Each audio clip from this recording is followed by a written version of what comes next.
আজ এমন একটা জায়গার গল্প শোনাবো আপনাদেরকে যেখানে বিভিন্ন বন্য পশু, বাঘ, গন্ডার, হাতি, ময়ূর সমস্ত কিছু, তার সঙ্গে জঙ্গলের শান্ত পরিবেশ, চা বাগান, পাহাড়ি নদী এবং তার সঙ্গে মনোরম সমস্ত খাবার দাবার নিয়ে কয়েকটা দিন আপনাদের কাটতে পারে স্বপ্নের মতন। আমাদের সুন্দরবন ট্যুরে ট্রাভেল ছুটির ব্যবস্থাপনা ছিল মনে রাখার মতন। তাই আমরা যখন প্ল্যান করলাম যে ডুয়ার্স ভ্রমণে যাব, তখন সঙ্গী করে নিলাম এই ছুটিকেই। এদের সাধারণত 8 ডে 7 নাইটের ডুয়ার্স প্ল্যান থাকে, কিন্তু আমাদের হাতে এত সময় না থাকায় আমরা সেটা কাস্টমাইজ করে নিলাম। চলুন আমাদের সেই ডুয়ার্স ভ্রমণের গল্প শোনাই আজ আপনাদের। Hello everyone, this is Biswajit and welcome to Bhoj Adda. আমাদের ডুয়ার্স ভ্রমণের ফার্স্ট এপিসোডে আপনাদেরকে সুস্বাগতম। এই ভিডিওটা যারা দেখছেন, কে কোথা থেকে দেখছেন সেটা জানাবেন আমাকে কমেন্ট বক্সে, যাতে পরের ভিডিওতে আপনাদেরকে ধন্যবাদ জানাতে পারি। আগের ভিডিওতে যেমন কমেন্ট করেছিলেন বহরমপুর থেকে রাজারাজ, আসানসোল থেকে দেবারতী দে এবং কৃষ্ণনগর থেকে সৌম্যজিৎ ঘোষ। আর এই ডুয়ার্সে পৌঁছেই আমরা কিন্তু হোটেলে চেক ইন করলাম। এই হোটেলটা ছিল একেবারে একটা টি স্টেটের মাঝখানে, চারদিকে চা বাগান দিয়ে ঘেরা এবং তার মাঝখানে ছোট ছোট কটেজ করা। ভেতরগুলো কিন্তু বেশ পরিষ্কার এবং সুন্দর। এখানে ডাবল বেডরুম থেকে আরম্ভ করে ট্রিপল বেডরুম, ডলমিটারি রুম, বিভিন্ন রকমের রুমের অপশন রয়েছে। বিভিন্ন বাংলা মুভির শুটিং কিন্তু হয়েছে এই রিসর্টের ভেতরেই। আর এখানে চেক ইন করে একটু রেস্ট নিয়ে আমরা বেরিয়ে গেলাম ঘোরাফেরা করতে। গাড়ি চলে আসলো ঠিক সময় মতন। সেই গাড়ি ধরে আমরা প্রথমেই গিয়ে পৌঁছালাম একটা বিশাল বড় টি স্টেটে। একদম সবুজে ঘেরা চা বাগান, তার মাঝখানে এরকম সবুজ প্রকৃতি, আর সেখানে চায়ের ফুল, সমস্ত কিছু নিয়ে সকালটা বেশ ভালোই কাটলো। আর যত বেলা গড়াচ্ছে ততই কিন্তু আমাদের গাড়ির চাকাও গড়িয়ে আমাদেরকে নিয়ে চলেছে ডুয়ার্সের এক প্রান্ত থেকে অন্য প্রান্তে, যেখানে সবুজে ঘেরা প্রকৃতি, একদম শান্তশিষ্ট পরিবেশ এবং তার সঙ্গে রয়েছে মনোরম সমস্ত দৃশ্য। এই সমস্ত দেখতে দেখতেই আমরা এসে পৌঁছালাম রকি আইল্যান্ডে। ওপরে ব্রিজ ক্রস করে আমরা পাথুরে রাস্তা বেয়ে নেমে গেলাম সোজা নদীতে। নদীর উপরে এরকম ছোট একটা কাঠের ব্রিজ, পাহাড়ি নদীর শব্দ আর তার সঙ্গে নিস্তব্ধ পরিবেশ সবকিছু মিলিয়ে একটা মায়াবী অনুভূতি সৃষ্টি করেছিল। কার কার এরকম পাহাড়ি নদীর শব্দ ভালো লাগে জানাবেন আমাকে কমেন্ট বক্সে। রকি আইল্যান্ড ঘুরে নিয়ে নেক্সট আমরা গিয়ে পৌঁছলাম স্যামসিংয়ে। আর সেখানে গিয়ে গরম ধোঁয়া ওঠা মোমো, পাহাড়ে গিয়ে পাহাড়ি মোমো, ম্যাগি এগুলো না খেলে পাহাড়ে ঘোরাটা যেন একেবারে অসম্পূর্ণই থেকে যায়।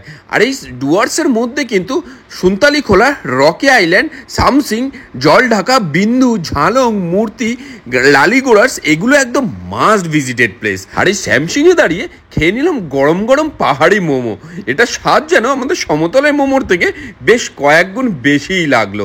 এর আগে কে ডুয়ার্সে গেছেন এবং আপনাদের এক্সপিরিয়েন্স কেমন সেটা জানাবেন আমাকে কমেন্ট বক্সে। আর এই স্যামসিং দেখে নিয়ে নেক্সট আমরা চলে গেলাম মেদলা ওয়াচ টাওয়ারে। মেদলা ওয়াচ টাওয়ারে ঢোকার জন্য কিন্তু আপনাদেরকে একটা টিকিট করতে হবে। আর এই ট্যুরের যে কোনো এন্ট্রি টিকিট কিন্তু আপনাকে নিজেকেই করতে হবে, সেটা কিন্তু প্যাকেজের মধ্যে থাকবে না। আর এই ওয়াচ টাওয়ারে যাওয়ার জন্য কিছু দূর গাড়ি অবধি গিয়ে লাস্ট 1 কিলোমিটার কিন্তু আপনাকে এই মোষের গাড়িতে করেই যেতে হবে, যেটা একটা অন্য ধরনের এক্সপিরিয়েন্স। তারপরে হেঁটে গিয়ে উঠতে হবে এই বিশাল ওয়াচ টাওয়ারটায়, যে ওয়াচ টাওয়ারটায় কয়েক ঘন্টা আপনারা সময় কাটালে আপনাদের কিন্তু বহু বন্যজন্তুর খোঁজ মিলবে, যেখানে গন্ডার থেকে আরম্ভ করে ময়ূর, হরিণ, হাতি, বাইসন, বিভিন্ন রকমের বন্যজন্তুর খোঁজ মিলতে পারে। আর এই শান্ত মূর্তি নদীর ধারে ময়ূরী নিজেদের মধ্যে প্রেমালাপে ব্যস্ত রয়েছে। আমরা ডিস্টার্ব করলাম না, দূর থেকেই দেখে নিলাম। আর তার সঙ্গে এখানে ভাগ্য ভালো থাকলে কিন্তু দেখা মিলতে পারে প্রচুর রকমের জন্তুর। আর এই হাতিগুলো যেগুলো দেখছেন, এগুলো কিন্তু বন্য হাতি নয়, এগুলো হলো ফরেস্ট অফিসারদের হাতি। আর এই ডুয়ার্সে গেলে এলিফ্যান্ট সাফারি থেকে আরম্ভ করে জঙ্গল সাফারি বিভিন্ন রকমের এক্সপিরিয়েন্স হয়ে যাবে আপনাদের। আর এই ওয়াচ টাওয়ারে কিন্তু আমরা অনেকটা সময় কাটিয়েছিলাম। আপনারাও গেলে কিছু খাবার দাবার নিয়ে যাবেন শান্তশিষ্ট পরিবেশে। যারা প্রকৃতি ভালোবাসেন তাদের কিন্তু এই ওয়াচ টাওয়ারটা অসাধারণ সুন্দর লাগবে। এই সমস্ত দেখে নিয়ে আমরা ফিরলাম রিসর্টের দিকে। আর তখন অলরেডি সন্ধে হয়ে গিয়েছিল। আর সন্ধেবেলায় কিন্তু রিসর্টে আমাদের ইভিনিং স্ন্যাক্স একেবারেই রেডি ছিল, যেখানে ভেজ, ননভেজ বিভিন্ন রকমের অপশান ছিল। ভেজ পকোড়া থেকে আরম্ভ করে চিকেন পকোড়া, তার সঙ্গে ফ্রেঞ্চ ফ্রাই ছিল, অনেক কিছুই অপশান। আর এই সমস্ত খাওয়া দাওয়া, ঘোরা সমস্ত কিছুই কিন্তু আপনারা পেয়ে যাবেন এই প্যাকেজের মধ্যে, যে প্যাকেজগুলো শুরু হচ্ছে মাত্র 4,500 টাকা থেকে এবং 12 থেকে 13,000 টাকা পর্যন্ত প্যাকেজ রয়েছে। সেটা ডিপেন্ড করছে আপনারা কতদিনের জন্য যাচ্ছেন এবং কেমন ধরনের হোটেলে থাকছেন। ইভিনিং স্ন্যাক্সের পরে আমরা দেখে নিলাম একটু আদিবাসী নৃত্য।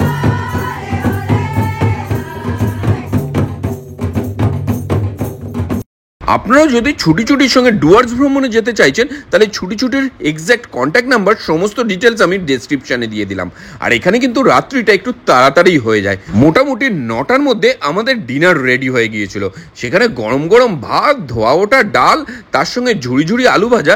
এই আলু ভাজাটা অনেকটা বাড়িতে বানানো আলু ভাজার মতন, এটা কিন্তু হোটেল রিসর্টে যেরকম আলু ভাজা হয় সেরকম নয়। আর তার সঙ্গে লেবু, সমস্ত কিছু মেখে নিয়ে বাঙালির কমফোর্ট ফুড সোজা মুখে চালান করে দিলাম।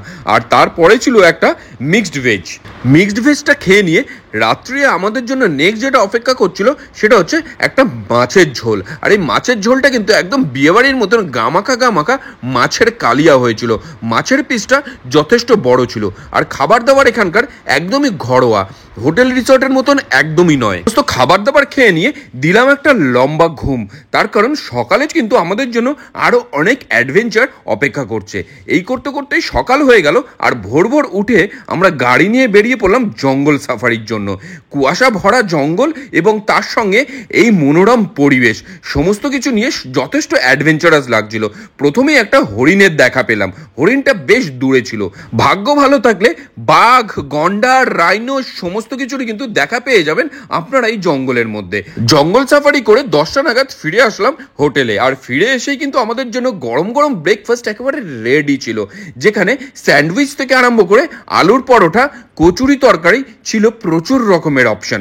তার সঙ্গে ডিমের অমলেট থেকে আরম্ভ করে সানি সাইড আপ, চা, কফি সমস্ত কিছুই ছিল ব্রেকফাস্টের মধ্যে। আর এই ডুয়ার্স ভ্রমণের সেকেন্ড এপিসোড কিন্তু আমাদের আসছে খুব শীঘ্রই, তার জন্য আপনাদেরকে কয়েকটা দিন অপেক্ষা করতে লাগবে। কেমন লাগলো এই ভিডিওটা জানাবেন, ভালো লাগলে অবশ্যই লাইক, কমেন্টে শেয়ার করুন, ভোজাড্ডা ফলো করুন এমন আরো ভিডিও পেতে।